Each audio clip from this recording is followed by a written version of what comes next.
4 News starts now with a breaking news alert. Good afternoon, everybody. Thank you for joining us. We do have breaking news of the verdict that has now been reached in the criminal trial of Sean Diddy Combs. The jury delivering a mixed verdict, acquitting him of the most serious charges that carried life in prison that he was facing. Lee Waldman is outside the courthouse in Manhattan with the latest. The jury in the federal trial of hip-hop mogul Sean Diddy Combs has come to a verdict. Guilty on the charge of transportation to engage in prostitution, but not guilty of sex trafficking and racketeering conspiracy.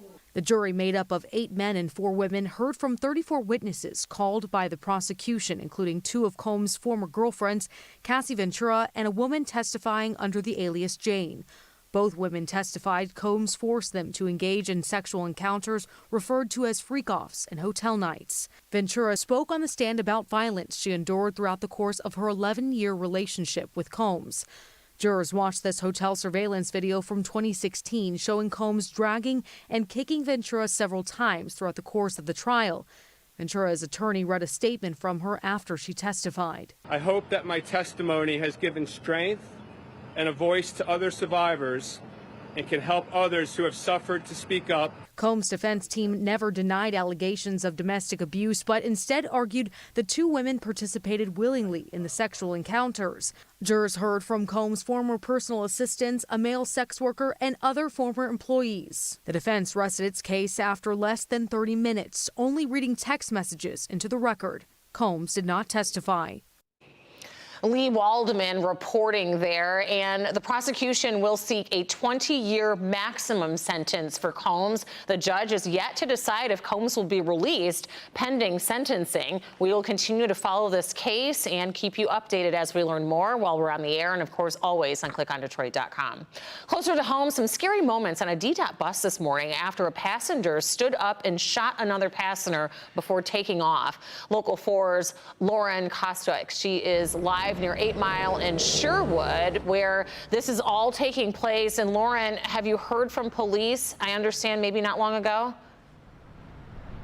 Yes, we just talked to police not a long time ago, just a little bit ago, and we learned 2 main things. First, the victim. We now know he is a 26-year-old. He is currently in the hospital and is expected to recover. And second, the suspect. Police tell us he is still on the run this morning. They are still looking for him. But let me show you a little bit about where this happened. This is 8 Mile here, and this is the bus stop where it happened. Police say the suspect apparently approached the victim on the bus and shot him.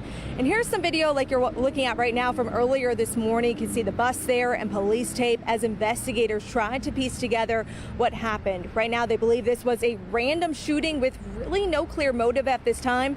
As for the suspect, like I said, Detroit police say he ran off the bus, got a ride from someone passing by. Take a listen. He ran back down westbound 8 Mile and then crossed behind me. Was attempted twice to get picked up by someone. The second individual picked him up, took him to the area of Mound and Davison where he got out. We have good still photos of him. We're going to get that to you as soon as we can get those to you. And we are working to get those photos right now from Detroit police. But we also learned this is the second incident to happen in the last 24 hours on a DDOT bus like you see behind me here. Police tell us just last night a bus driver allegedly stabbed a passenger near 7 Mile and Gratiot. So we are going to be digging into both of these incidents today and also looking into how police are responding to this uptick. For now, live in Detroit, Lauren Kostick, Local 4. All right, Lauren, thank you.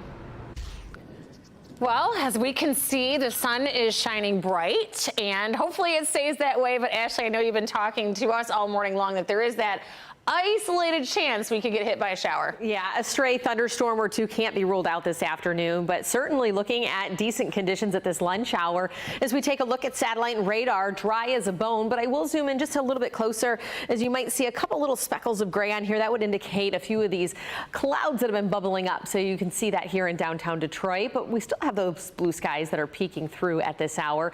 83 degrees in the city, 82 in Ann Arbor, 81 in Pontiac, and 82 in Monroe, so widespread low 80s. with a west-southwesterly wind. Isolated chances likely starting to fire off around 3-4 o'clock this afternoon and will take us into the early part of the evening before we clear things out tonight. And we'll be topping out right around 86 for the afternoon high. Anything that does bubble up, and this is going to be an isolated event, but what does bubble up could reach severe limits, especially north of I-94, and so that stretches all the way up into the thumb. Late afternoon, evening, but damaging wind gusts and heavy downpours would be the primary threat. As we take a closer look at the next couple of days, mostly sunny tomorrow, about a degree warmer, and we have an isolated chance once again into the late part of the evening to our south. Otherwise, Friday on your 4th, well, we'll be close to 90 with a few clouds mixing in, humidity on the rise. How's the rest of the holiday weekend shaping up? Well, we'll have that just ahead. Okay, we'll see you here in a few. Meanwhile, it's a big day on Capitol Hill. As we look there live, the House is working on President Donald Trump's sweeping budget bill after the Senate narrowly passed it yesterday. The chamber could hold a procedural vote today. Republican lawmakers can only spare 3 votes. However, House Speaker Johnson, Mike Johnson, he says that he wants a final vote by tomorrow so the president can sign the bill by himself, imposed July 4th deadline. Here in Michigan, the state legislature has missed its own deadline for setting a state budget. Lawmakers are at odds over school funding. Missing the deadline does have consequences for the school districts, which need to know the state's funding plans to set their own budgets before the school year begins. A short time ago, we talked with Republican Representative Mark Tisdale from the Rochester area and also the Democratic Senator Darren Camilleri from Wayne County about what it will take to reach a consensus. There are a lot of folks in leadership in the legislature who want to create a roads deal and a school budget at the same time. Now, there have been some sticking points on getting to a roads deal as well. So the thing that we're still waiting on, of course, is a regular budget coming out of the House Republicans and their leadership too. So I see this going through the summer, potentially coming back ideally by end of July or August with some sort of deal. And if we cannot do any of that, which is still unfortunately a possibility, we will just have to come back in September and hopefully nail that down by our official deadline, which is October 1st, when the fiscal year officially starts. Roads and schools depend upon taxes collected at the pump. And so until you get that resolved and you know how much of that tax revenue is going in which direction, it's very difficult to address the rest of the funding needs. Again, it's a question of priorities, and it's a question of flexibility, and where are these dollars going to go? There is no penalty for missing the deadline. Lawmakers have 3 months to reach a compromise before the next fiscal year begins, and that's not until October 1st.